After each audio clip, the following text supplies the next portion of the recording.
So there has been this growing trend of speculations about people leaving Canada to restart their lives in other countries, and these people include newly landed immigrants and Canadian-born citizens due to how expensive life has become in Canada.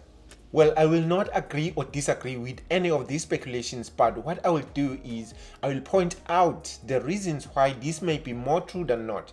I understand that this video is going to spark a lot of controversy with some of you, but what I will say is, even though this may be true, it is obvious that not everyone will experience life the same way. The difficulties faced by people in Canada may not apply to everyone. There are a lot of immigrants that are going to tell an opposite story of what I'm going to say in this video, as different people experience life differently. A lot of immigrants are still successful in Canada, even under the current economic situation.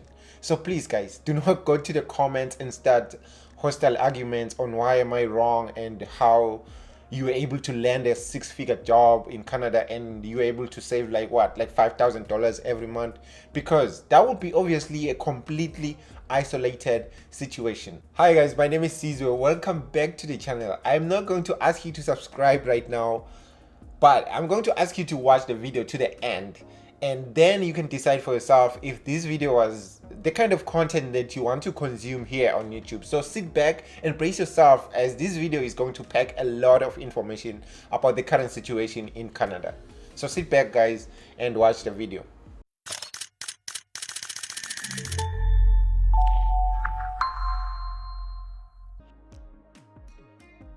So guys, before everything else, I want to talk about the taxes in Canada. It is obvious and difficult to ignore the tax situation in Canada. People living in Canada are facing an extremely high level of taxation. Depending on how much you make and on the province that you live in, you could be paying over half of your income to taxes, which is crazy if you think about it, guys. Think about it. If you are earning a decent amount of money, a significant portion of that money is money that you are never going to see or keep. And in addition to the federal income tax and provincial income tax is a very high sales tax, which is also known as the HST. The HST is short for Harmonized Sales Tax, which in all provinces in Canada is about 15%, with the exception of Ontario, which is about 13%.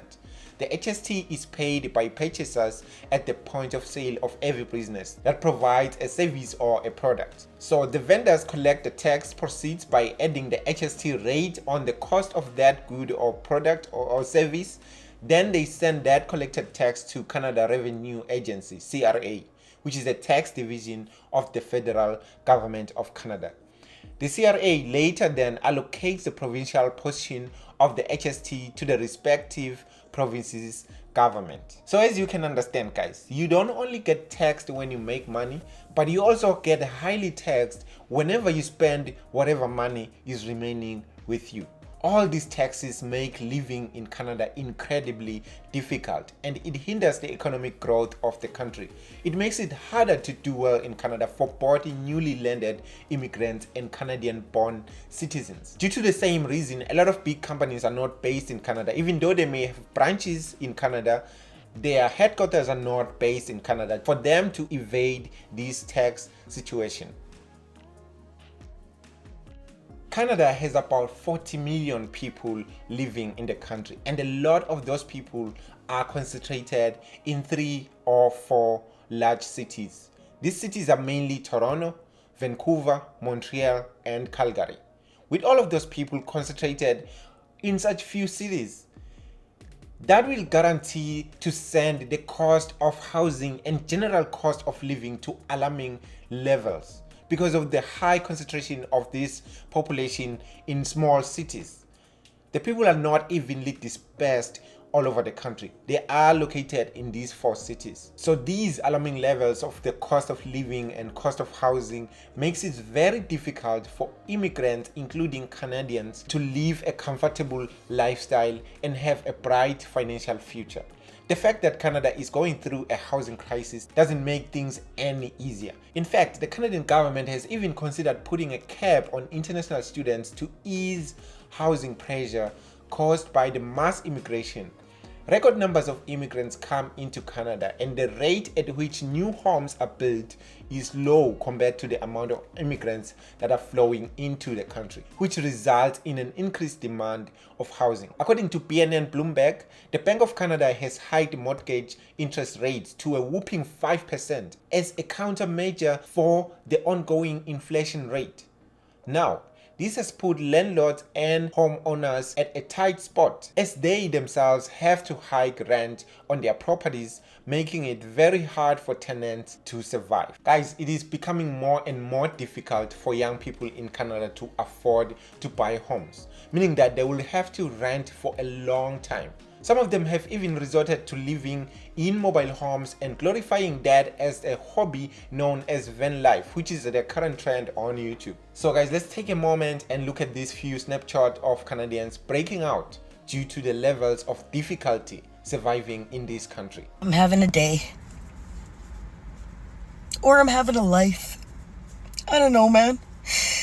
I just don't know what to do anymore. I'm sitting outside work, crying my eyes out in my vehicle, because I can't function anymore. Financially, I don't understand anymore. I don't understand how I make $34 an hour and I can't function. I can't function. I can't pay my bills. I can't even literally keep gas in my car to get to work 3 days a week because I can't afford it. I want to know how the hell people in Canada are even living. I generally consider myself a positive person. Well, I know I'll never truly be homeless. Like, I have family to live with. And, you know, like, I have options. Like, I'm luckier than a lot of other people, but how the hell is anyone existing in Canada? Like, I feel trapped. And, like, I just got a good job. I started in September, but even with that job, it pays less than 40 grand a year. And it's a job that requires, like, education. And even on that job, like, I still can't do I can't buy anything. I can't afford the rent these days. Like, I'm just feeling so much despair. Like, how is everyone else, and are you okay? Because the answer is probably no. And I know I'm lucky. I don't have kids. I have, like, good family that will support me, but I feel like I can't stay here, but I can't move anywhere else. Oh man. Someone has to come up with a solution to this problem. This is not normal, guys. What is more disturbing is that this woman said she is lucky that she has no kids because she wouldn't survive if she had kids. Now that tells you how bad things are for this woman at this age to say that she's lucky that she hasn't started a family of her own. Look at it this way. Even with a high income job, you are highly taxed and you still have to pay a significant portion of what is left over towards rent or mortgage payments and other expenses such as food, which is also very expensive. And at the end of the day, you are left with almost nothing to save or to invest. And with the current housing and credit bubble, things have become very much worse. No dreams and hope for young people because they have given up on home ownership and looking at alternative solutions to survive, like living out of the back of their car or a van. Guys, that is not normal. Now guys, if you're coming into Canada, especially from Africa or any other part of the world, you may find it very difficult to get used to the credit system the country uses. Most countries in Africa do not use the credit system. Everything bought, houses, cars, utilities are paid in cash or debit cards, actual cash that you have already earned. Where I'm from, for instance, credit cards are not common. I used to pay all my bills in cash and my car was fully paid in cash. I have never owned a credit card until I came to Canada. Credit scores do not exist. You qualify for a loan or a car payment plan based on how much money that you have in your savings or your checking account, not on your credit history. Credit history doesn't exist. So even though a credit card is not mandatory in Canada, there are a lot of disadvantages from not having one. One is missing out on some banking rewards from paying your credit card bills on time, and not being able to build a credit history that will help you in future for large cash payments such as a car or a house for their down payments. And finally guys, activities such as renting a car or paying for your cell phone bill or staying in a hotel room can be more complicated if you only use a debit card. Some companies will take a high deposit from your checking account if you use a debit card, which will tie up your money for days, resulting in bank overdraft fees. Being indebted is encouraged in Canada. You see people driving around in very fancy, expensive cars, thinking that they may have tons of money when they are actually paying hefty bills monthly towards their cars. Guys, for someone at the beginning of their career, coming to Canada to study towards their first degree will be one of the greatest moves that they can make in their lives. But for a professional that is well into their career and age, coming to Canada will probably be the worst move due to a couple of reasons. Firstly, your credentials or your qualifications or your work experience will mean nothing in this country. Foreign professionals coming into this country to study or work need to first evaluate their credentials to match the Canadian standard for them to enroll for their postgraduate studies or enter the Canadian job market. It is in rare cases whereby you find somebody landing a job based off on their qualifications from their country. Secondly, the work experience that you have from your country or any other country does not count in Canadian employers. There is what is known as the Canadian work experience, which is a big deal in this country, which without, you will have to start over doing entry-level jobs regardless of what you were doing in your country. I have personally met a guy driving a taxi in Toronto. This guy is a qualified medical doctor from Ghana. When he came to Canada, his qualifications didn't mean anything. He actually found out that he had to go through a rigorous process, expensive process to actually become licensed to practice in Canada. So because he had to survive, he had bills, he had to resort to do an entry-level job such as driving a taxi when you are a fully graduated, qualified medical doctor. I have also met another guy who drives for Uber, and he is a structural engineer from Qatar. Those cannot easily match their careers into the Canadian job market due to lack of Canadian work experience. For them to practice or work in Canada, they need the experience and evaluation of their credentials and licensing, which is a stressful and costly process. So guys, coming here as a well-established professional might not be a good move, since there are high chances that you will have to start over doing entry-level jobs in Canada, unless you're coming here through the express entry whereby you do everything before you move to Canada, such as evaluating your credentials before you come to Canada and probably finding a job in your career or expertise before you come here. Otherwise, if you just come here with your foreign qualifications, you'll have to start over because you will quickly have to pay bills. So you'll have to resort to doing entry-level jobs until you get your credentials evaluated. Then that's when you can actually find a proper job that is in your career. That is if you even find that job, because you don't have qualifying Canadian work experience. Canada is in general a very cold country. Don't get me wrong guys, winter is great and many people love winter and all the activities and winter sports that come with it. But winter in Canada is very long, dark, brutal and gloomy. Canada will experience snow as soon as November, lasting all the way to April in some cases. Guys, that is 6 months of dark, gloomy, solid winter.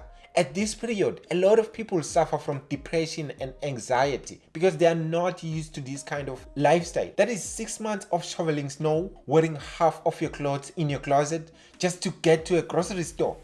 That is very inconveniencing and unusual for a lot of people. The only way you can get to enjoy this period is if you have family or relatives in Canada, or you can participate in winter sports which are costly and difficult to learn, especially for people from places with no snow. Wealthy or affording people are able to fly out of Canada to places like Florida, Jamaica or Africa during the winter months. but you have to have a lot of money to do that and be able to work remotely, because you still have bills back in Canada to pay. It's not like the bills in winter, during winter wait. You still have to pay bills. So you will have to find a way to save money that will last you throughout the winter, which is unlikely, or you will have to find a way to work remotely. That is what sucks about the climate in Canada. It is not the severity of the winters, but it is the duration of the winter. If winter lasted for only about 2 months, that would have been great. But instead, in this country, summer lasts about 2 months.